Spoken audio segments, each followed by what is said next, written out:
Happy Wednesday here at the Scarlet Faithful podcast. Aaron Brightman. Sorry I missed you on Tuesday. Had some work stuff going on, and I'll make it up with two on Thursday, regardless, with a preview for Rutgers, Michigan, early morning, and then Rutgers hosting Michigan at the Rack, 8:30 p.m. Thursday night, a late one.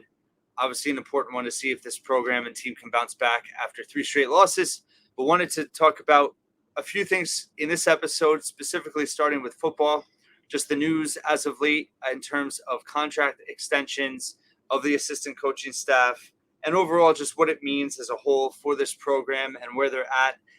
NJ.com, Brian Fonseca reporting this week that cornerbacks coach Mark Orfrey was signed to an extension. Also, Drew Lascari, safeties coach, running backs coach Demir Shaw were as well. Dave Brock, my receivers coach, received an extension, and pretty big deal for Julian Campenny, defensive end coach, $500,000 base salary, and then also Colin Farrell. He was brought in terms of the staff this offseason. They obviously lost Andrew Orich, who became the head coach at Harvard. He was replaced in-house by Scott Vallone, obviously a longtime contributor or former player, big-time contributor for the program, and now longtime assistant or staffer under Schiano in his second tenure. Gets promoted to tight end coach, so there's stability there. And then you replace Corey Heatherman, the linebacker coach, who went to Minnesota to be the defensive coordinator earlier this offseason with Campenny and Farrell, two veteran coaches from the MAC who also were assistant head coaches where they're coming from. So veteran guys coming in the mix. You're keeping Marquise Watson on the staff in a different capacity, who is obviously well-liked by all the players. We've spoken about that a lot this offseason. So overall,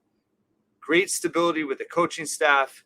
You have a ton of senior starters returning, most of your starters from last season. You have, I don't think it's arguable, I think they have the most depth at quarterback going into a Big Ten season that they've had since joining the league.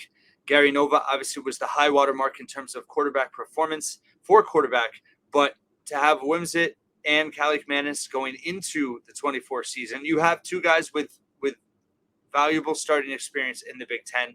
Is their ceiling as high as Nova? Fair to argue no, but in terms of stability as a program, you're deeper at the most important position.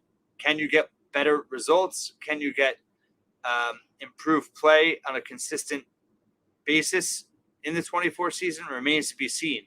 But Rutgers football is certainly set up for more success next season. I went over the win-loss projected totals, last week, and talked about the optimism with the schedule. But, with the changes in the league and the way that the schedule, in terms of not having the East Division anymore, Rutgers having a better outlook.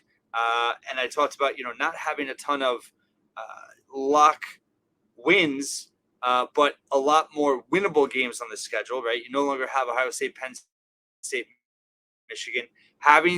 Going into that change with the stability they have and the coaching staff with so many returning starters, it's huge. And I think it all goes back to something that should be reassuring for all Rutgers fans, is that the athletic department, the football program, the university, there is real alignment there. It's not 100% alignment. There's always going to be some disdain or from the, a disconnect with certain sectors within the university, right? Most notably and loudly and famously, the faculty. We've talked about before how the athletics budget overall is 3% of the overall university budget. But regardless, the whole point of this is that Rutgers is acting like a Big Ten football program. It could always be better. We could have the facilities that was on Schiano's wish list, but things have certainly, in terms of the practice fields, some improvements that have been made, weight room, things like that. Things are better, but they can always be even better than that. You have a collective kind of hitting their stride right now with Knights of the Raritan. NIL pool could always be bigger, but Rutgers was very successful in retention rate, this offseason, keeping so many key guys and having them come back. The program's in a really good spot, in large part because of the stability that they have now, with the support of the administration, with the support of the athletic department, Pat Hobbs, the money that the university is committing, the salary pool that they've obviously dedicated to Greg Schiano, giving him an extension, but now Schiano's assistant pool, and what he's able to spend and the quality of coaches he's able to bring in and retain is huge with all of this. It's really a major factor. And the fact that Rutgers is doing it the right way and able to set themselves up for what could be a very special 2024, just that fact alone is very encouraging and kind of a big deal and change from not that long ago.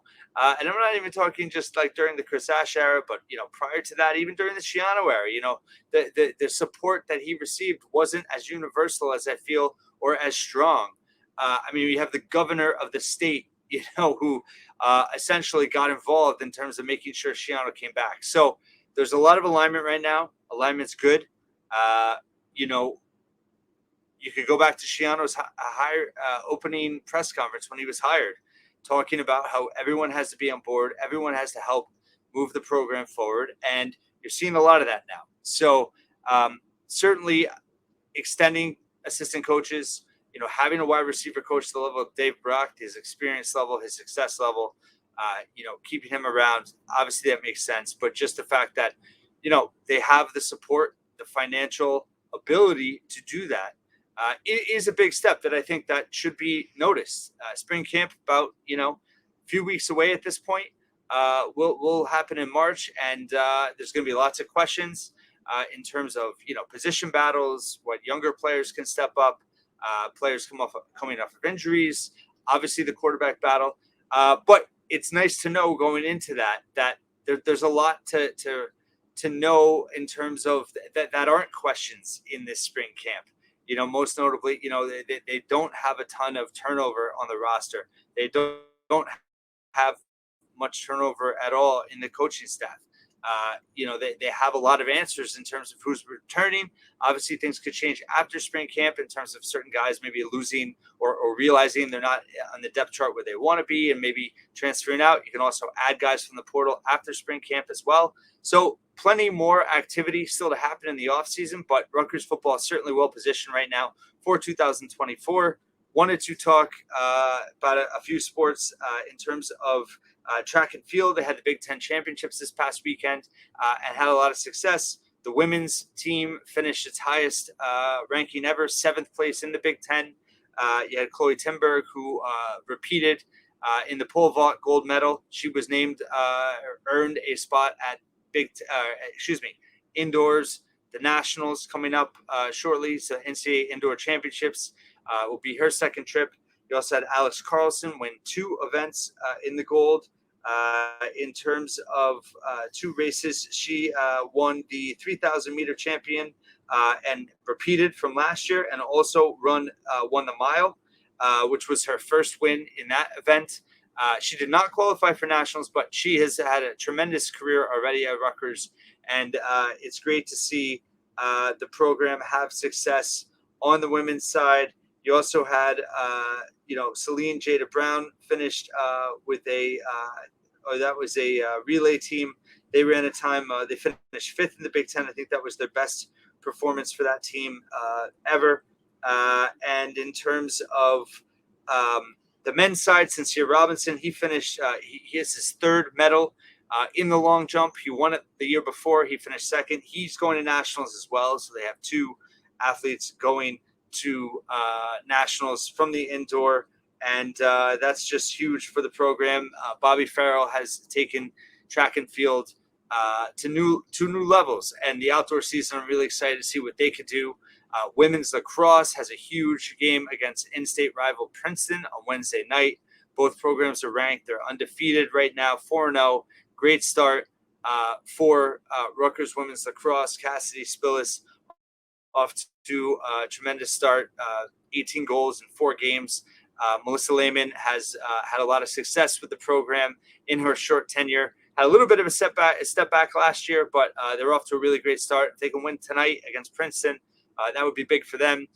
The men's lacrosse side rebounded with a huge win, or a blowout win, over Loyola last weekend after their first loss this season to Army. They're still ranked now, so need to rack up those non-conference wins before Big Ten play. Baseball's off to a 6-1 start. They've looked pretty good. They beat Old Dominion 2 out of 3, and then beat St. Joe's on Tuesday. So lots of spring sports underway now.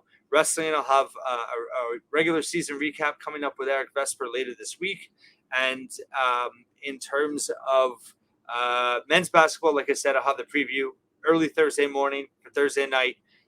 Steve Peichel had his podcast this week, talked about how there's plenty to play for still. They are still in the running for the NIT. I think it's going to be very interesting to see how they come out Thursday in terms of their motivation and their energy level after a disappointing stretch here. And seemingly their NCAA tournament goals no longer. And how are they going to respond as a group? And, Peichel made a comment in his podcast about, the program and how important it is for the program and defensive identity, which they really have been lacking in the last 3 games. So more to come there. But overall, like I said, and I've said recently, the athletic department as a whole is in a really good spot. Excited about a lot of the spring sports. Softball's off to a very good start as well. And, spring sports is definitely going to have, I think, some pressure on it per se in terms of the Director Cup standings. Rutgers is going to need a boost depending on how, the winter finishes in terms of that. Gymnastics is off to a relatively good start as well. So how those teams perform in nationals, how wrestling does in nationals, all that goes into play at Director's Cup. But you have some teams in the spring that have a chance to make the NCAA tournament, and that's how you rack up points, either NCAA tournaments or championships in the Director's Cup. Not the only way to judge the success of an athletic program, but certainly kind of the standard right now in the NCAA in terms of how you can equate standings and points and all that. More to come. Thanks so much for watching and listening here once again at The Scarlet Faithful.